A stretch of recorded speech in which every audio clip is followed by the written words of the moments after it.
আসসালামু আলাইকুম এভরিওয়ান, সবাই কেমন আছেন? আশা করি আল্লাহর রহমতে ভালো আছেন সবাই। আমিও আপনাদের দোয়ায় মোটামুটি ভালো আছি। তো আসলে অনেক কষ্ট থেকে একটা ভিডিওটা বানাচ্ছি। এই যে আমাদের বাংলাদেশের মধ্যে বেশিরভাগ ঈদ উপলক্ষে বাড়িতে যায়, কিংবা এমনিতে মনে করেন ঈদ উপলক্ষে ছাড়াও মানে বাড়িতে যাওয়া যাতায়াত, যানবাহন রাস্তাটা এতটা জঘন্য হয়ে যায়, মানে এতটা কষ্ট লাগছে, বিশ্বাস করবেন কিনা জানি না। বাড়িতে অনেক আশা ভরসা করি বাবা মার সাথে, কিংবা শ্বশুর শাশুড়ির সাথে, কিংবা প্রিয়জনের সাথে বেড়ানোর জন্য, মানে অনেক আশা ভরসা করে সত্যি যায়।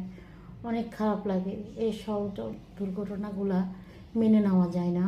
এই যে কিছুদিন মানে ঈদের সময় বাড়িতে যাচ্ছে, লঞ্চের এই দুর্ঘটনাটা সবাই